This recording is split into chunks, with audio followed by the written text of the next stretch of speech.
Welcome to the AFR Saints channel, where we provide you daily content on your favorite team, the New Orleans Saints. Do us a favor and hit that subscribe button. Be sure to leave your comments below and smash that like button.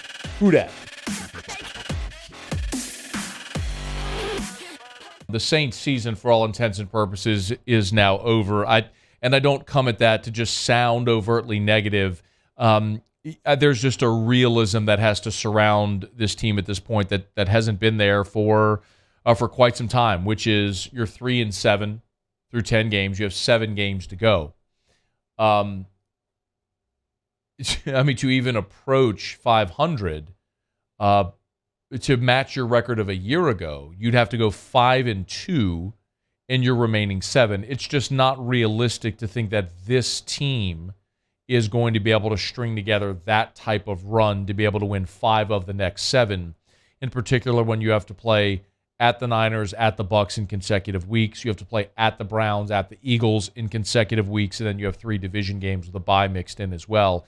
Even if you won all 3 of your division games, you'd have to split to do what I just said. To get to 8 and 9, you'd have to split those games against the Niners, Bucs, Browns, and Eagles. That's hard to imagine with this team right now. It's nearly impossible to imagine. So no, they're not going to be a playoff team at this point. It's really about looking ahead for the New Orleans Saints and what is there. Dennis Allen was pretty definitive after the loss to Baltimore, and he was asked about if he was, considered, making a change, and was pretty definitive that he was going to stick with Andy Dalton, that the offense had played really well. Well, that has not been the case now for consecutive weeks. Your offense has not played well against the Ravens or the Steelers, and Andy Dalton has had a bad habit now of turning the football over.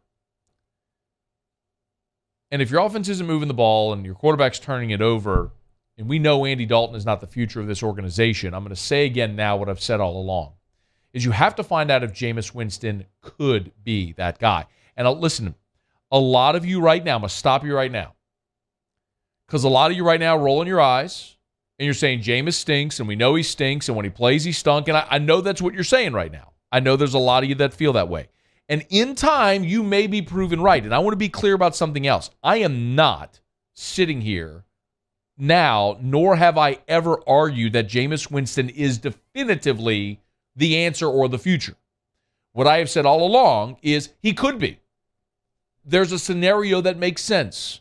Young guy, 28 years old, physically gifted, was in a terrible organization. You put him or in a better organization, learning from Drew Brees, coach under Sean Payton, all that stuff. You could salvage Jameis Winston. A lot of that made sense. And a year ago, it was 5-2 until he tore his ACL. And he started this season. He broke his back in week 1. Tip of the cap to Mike Triplett over at NewOrleans.football. Had an exclusive with Jameis Winston that he published on Friday. And Jameis conceded he should not have played week 2 against Tampa. He broke his back. You got a dude running out there with 4 broken vertebrae and a ruptured tendon in his foot. Yeah, it didn't look good. I don't think I would want to stand, let alone play quarterback in the NFL. So maybe the silver lining, if there is one, is that Jameis Winston has now had a month and a half to essentially just kind of chill and heal and get better. So at this point, somebody has to be an adult in the room and recognize that you've got this guy under contract. You do have a potential out for next year, but you've got him under contract next year as well. And you're not going to you don't have a first-round draft pick, so you're really kind of stuck. Andy Dalton isn't your future, and you're not going to win anything of significance with him. You need to find out once and for all if Jameis can be the guy. This is the week. If he is healthy enough to play, he's got to play. And you've got to ride with him and have a large enough sample to make a determination if he can be your guy. And if he's not, fine. If he's not, at the end of this year, you can release him after June 1, and you'd carry a $4 million dead cap number. So you can make that determination after this season. I'm sorry.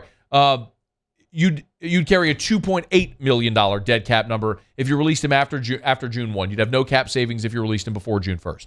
But my point is, you got to make that determination. And maybe some of that organization have already made it. But in my estimation, they've made it without a full sample. Because when we saw him a year ago, they were a good team and he was improving. And they were winning. And we only got to see him start one game before he got hurt. And with that injury in Atlanta, he led the comeback in the fourth quarter.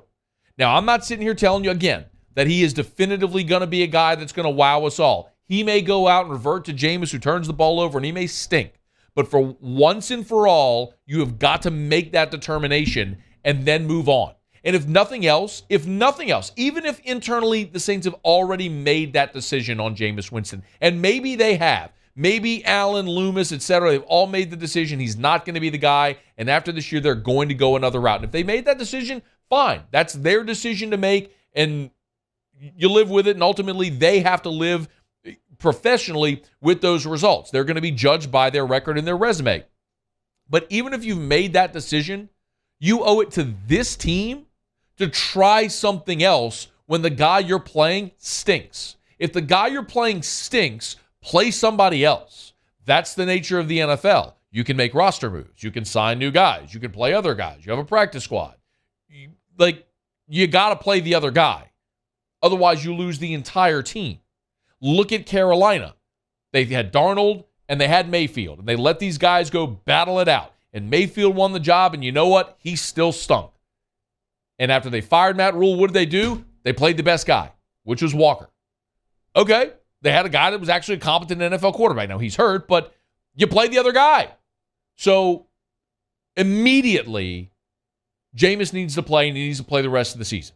So, you have a large enough sample size to say once and for all, here's the result, here's what we're going to live with moving forward. Now, the other big question is Dennis Allen. And I've been asked this a ton, as you might expect here over these past few weeks, is Dennis Allen going to be a one and done in New Orleans? And my opinion is, you got 7 games at this point because the season's over. Like the season, as far as any type of playoff potential hope, it's over. You're not going to the playoffs. You got 7 games for Dennis Allen to coach for his job. And I don't care if that's fair or unfair, or whatever you may think.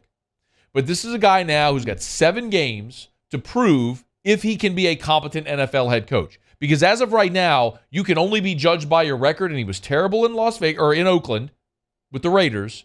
And so far, he has taken a stable, what has been a pillar of stability in the NFL over 15 years, and it's disintegrated in 1 year. And you can even look a year ago at Sean Payton, and I'm going to say this again. You can look at Sean Payton a year ago having a roster that started more players than any team in the history of the NFL in one season because of all the injuries, and went 9-8. Went 9-8 and was a scotch away from the playoffs. I mean, you're watching the Rams-Niners in week 7 or week 18 with a chance still to go to the playoffs. With that team, with 4 different quarterbacks. So I hear all this stuff. Man, well, he's had all the injuries and the offensive line and Michael Thomas and Jarvis and Lattimore's. But I don't care. It's the NFL. Nobody's crying for you. And then I've also heard people say, well, you can't judge him or compare him to Sean Payton. Why the hell not? Why not? So the Saints just have to concede they'll never be good again, that Sean Payton's as good as it'll ever get? Hell no. Look around the NFL. There's great young coaches that have taken over situations and succeeded. The best team in the NFL right now is going to play on Monday Night Football tonight with Nick Sirianni as its head coach. First-time head coach. That's working out okay. Sean Payton was a first-time head coach. You want to look at Shanahan or McVay? Look around the league. Sean McDermott. Do you trust your ability to identify a great leader and go hire a good coach? Again, I'm not sitting here today saying fire Dennis Allen today or after the season, but you cannot be paralyzed by the thought that nothing will ever be better than Sean Payton. You're not getting Sean Payton back either. So flush that idea. You have got to, as an organization, make a determination if Dennis Allen can be a competent head coach in the NFL. And just like you got 7 games to figure out if Jameis Winston can be your quarterback, you got 7 games to make a decision on Dennis Allen. Because if they don't show any sign of improvement, if they continue to wallow and be disengaged, what that shows you is he's not a leader of men. And he may not be. He may be a great defensive coordinator, a guy who understands defense in the NFL, tactically can design a defense. There's a big difference between being that and being the alpha, being the general, the guy that the buck stops with you with everything. And Dennis Allen may not be that guy, and that's okay. But a lot of life is being self-aware and understanding what you are, what your strengths are, and playing to your strengths and filling your weaknesses, filling that void with people who can make up for you in that sense. And Dennis Allen, we're going to learn that here over the next 7 games. Because if they continue to struggle and continue to crumble and continue to disintegrate the way they have, it's on him. And he's got to be one and done. We saw Gail Benson do it with Van Gundy with the Pelicans. 1 year you realize, man, this ain't working, move on. And you know what happened? They found Willie Green. How's that working out? Do you trust your ability to identify good leaders and put them in place and positions with the assets they need to do well? I understand whoever is the head coach of the New Orleans Saints has a tough job. You got a terrible cap situation. You have diluted draft capital. You have a roster that has made bad contract decisions. You traded Chauncey Gardner-Johnson to Philly. You let Trey Hendrickson walk. You let Marcus Williams walk. I mean, I'm watching Detroit yesterday rally against Chicago, and you got Alex Anzalone making the game-saving play. I mean, I get it. You got a lot of money tied up in players that aren't producing right now. It's not an ideal situation. I get it. But there's only 32 head coaching jobs in the NFL, and somebody's going to want that job. And somebody's going to want their opportunity. And Dennis Allen has his opportunity right now. And if he can't improve over the next 7 games, he's got to be gone. He's got to be gone, because the worst thing in the world you can do is know you are on a sinking ship. And instead of bailing on the ship and swimming to shore, you keep just grabbing the bucket to try to throw water out of the ship. It's the worst thing you could possibly do, because you're still going down regardless of how much water you can fill in that bucket to throw off. And the Saints have 7 games. You got 7 games to figure out if this ship is irreparable with Dennis Allen as its captain. My opinion, there's a giant hole in the mast, and it's going down in a hurry, and ain't no fixing it. He can prove me and a lot of people wrong over the next 2 months. I'm not optimistic about it. But they'll get out there and they'll play the games, and we'll see how it goes.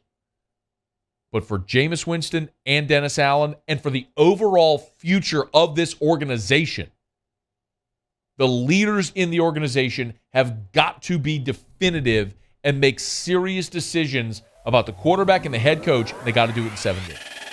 Hey, thanks so much for watching. Please leave your comments. I love to interact, and be sure to hit the red subscribe button below.